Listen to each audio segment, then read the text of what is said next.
श्याम शेट्टीने काढलेलं आहे पहिल्यापासून. कोणी बोलत नाही इकडच्या माणसं गप्प बसलेले. बोला ना.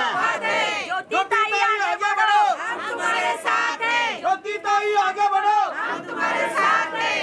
धारावी आपल्या हक्काची, नाही कुणाच्या बापाची. अदानी हटाओ, अदानी हटाओ.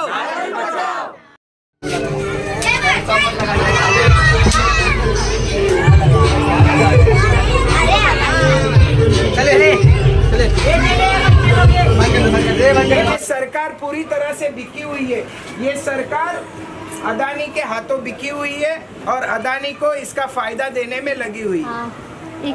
हम आरोप करते हैं कि जब महाविकास आघाड़ी की सरकार थी, आपको याद होगा एक नारा बहुत फेमस हुआ था जब ये सरकार हमारी महाविकास आघाड़ी की गिरी थी, 50 खोके एकदम ओके.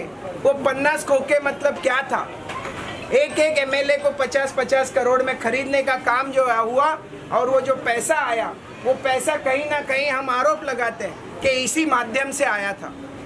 और ये सरकार गिराने का षड्यंत्र गुवाहाटी में हुआ. गुवाहाटी से फिर ये लोग वापस आकर यहाँ सरकार बनाए.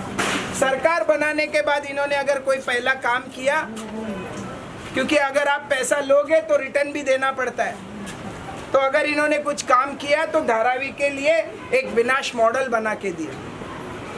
आज ये सर्वे का नाटक चालू है. आप देखे होंगे, आपके एरिया में शायद अभी तक आए नहीं है, मैं नहीं देख रहा हूँ यहाँ पे. आएंगे आपके पास भी. जब आएंगे तो आप खड़े रह के विरोध कीजिए. विरोध क्या, इतना तो पूछना जरूरी है कि हमारा घर हमको कहाँ मिलेगा, ये तो पूछना आपका अधिकार है ना, या नहीं है? या ये सरकार तय करेगी आप डंपिंग ग्राउंड में रहेंगे या मल मांडवनी में जाएंगे? इतना ही नहीं, आपके लिए जहाँ नमक बनता है बंबई में, वडाला हो, नाहूर हो, भांडुप हो, कांजूर हो, मुलुंड का डंपिंग ग्राउंड हो,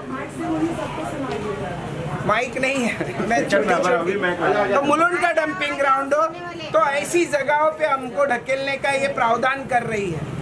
तो मेरा आप लोगों से एक सवाल है, क्या आप तैयार है डंपिंग ग्राउंड जाने के लिए?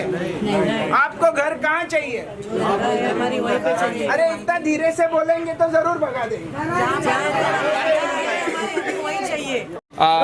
राजू भाई, जिस तरह से आज गली गली जाकर लोगों को आप बता रहे कि DRPPL का मकसद क्या है, क्या चाहते वो लोग, लोगों को आप अवगत करवा रहे हैं, क्या वजह है कि इस तरह का जो पॉलिटिशियन खेल खेला जा रहा है, जो पॉलिटिशियन के पीछे से धारावी करों को फंसाने का जो काम चल रहा है, उस पर आप क्या कहेंगे?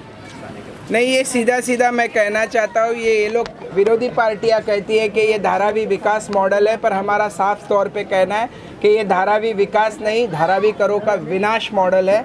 इसका मैंने GR भी आपको पढ़ के दिखाया कि किस तरह से अपात्र होने वाले लोगों को किस तरह से इस भाषा का प्रयोग करते हैं. तो GR बनाने का जो सरकार का ये होता है, GR जब बनता है तो सरकार को ये समझना चाहिए कि ये आम लोगों के लिए बना है, ना कि किसी बिल्डर के लिए. पर इसे पढ़ने के बाद ये हमको ऐसे लगता है कि ये सिर्फ एक बिल्डर के लिए संरक्षण देने का काम किया है इस GR के माध्यम से. और मैं लोगों को ये अगवा करना चाहता हूँ, क्योंकि आपने टेंडर डॉक्यूमेंट पढ़े होंगे. टेंडर डॉक्यूमेंट में साफ तौर पे लिखा है कि 7 लाख लोग इनएलिजिबल है, पर इनको ये फिगर कहाँ से मिल जाती है और फिर ये आज सर्वे करने का नाटक करते हैं. पहले इनको सर्वे कर लेना चाहिए था. सर्वे करने के बाद तो पता चलेगा कि कौन एलिजिबल है, कौन इनएलिजिबल है, कौन पात्र है, कौन अपात्र है. और अगर आप नहीं करना चाहेंगे तो ये आपको दमदाटी देते, धमकी देते. और जिस तरह का ये माहौल खड़ा किया है, तो ये डर का माहौल है. और अगर ये डेवलपमेंट है तो आप आइए लोगों में, आप बताइए लोगों को कि हमको घर कहाँ देने वाले हैं. जब ये इन सीटू डेवलपमेंट है तो हमारे लोगों को यहाँ से क्यों बाहर भगाया जा रहा है? पर ये आज मैं क्यों बोल रहा हूँ कि आने वाले समय में इनके लोग आएंगे, इनके एजेंट आएंगे, हमारे लोगों को गुमराह करने की कोशिश करेंगे कि आपका घर आपको धारावी में ही मिलने वाला है. तो फिर हमारा सवाल ये उठता है कि जब आप हमको घर धारावी में देने वाले हैं तो 14 अक्टूबर की कैबिनेट में आपने एक चीज़ की, वो मतलब 125 एकड़ देवनार डंपिंग ग्राउंड की जगह अदानी को दी और उसमें लिखा था कि धारावी पुनर्वसन के लिए ये दी गई है. ऐसी अनेक जगहें दी गई.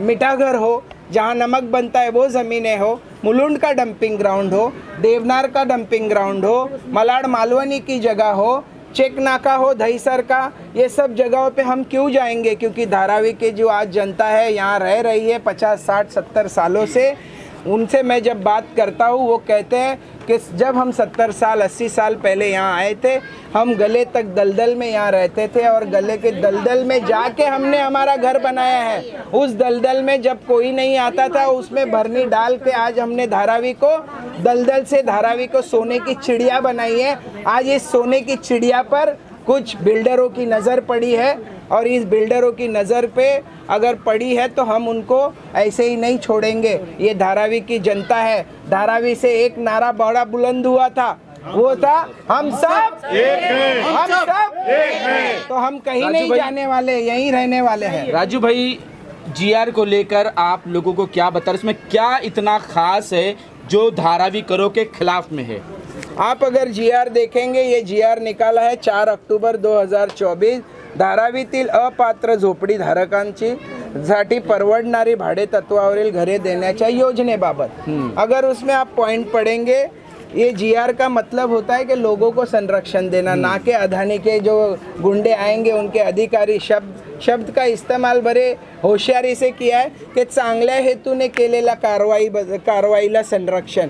या योजनेअंतर्गत चांगल्या हेतूने केलेल्या किंवा करण्याचे हेतू असलेल्या कोणत्याही गोष्टीसाठी धारावी पुनर्वसन प्रकल्प केलेल्या अधिकृत केलेल्या कोणत्याही व्यक्तीविरुद्ध मिळकत व्यवस्थापन कंपनीसह कोणताही खटला किंवा इतर कायदेशीर कारवाई केली जाणार नाही।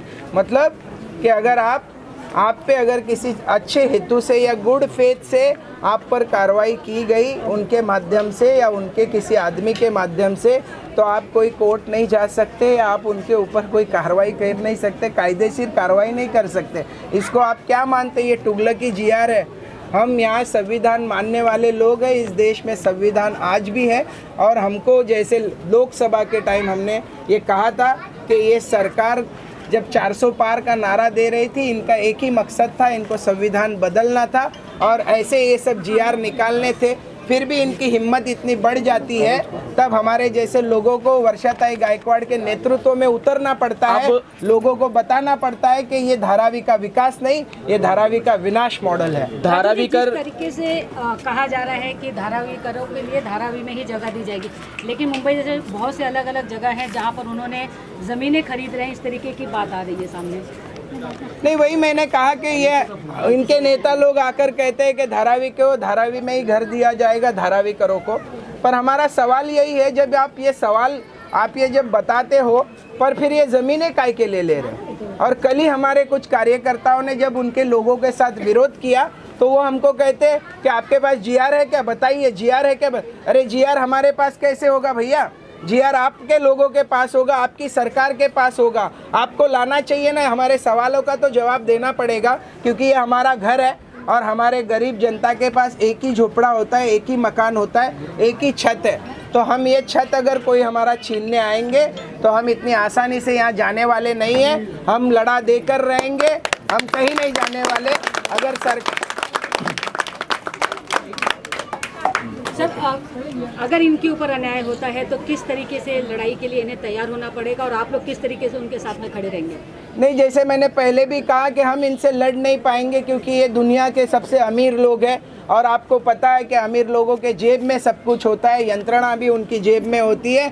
पर इनको ये नहीं पता है कि हमारी ताकत हमारी एकता है और आने वाले समय में हम एक होकर हमारी घर की लड़ाई लड़ेंगे और हम आगे बढ़ेंगे। धन्यवाद।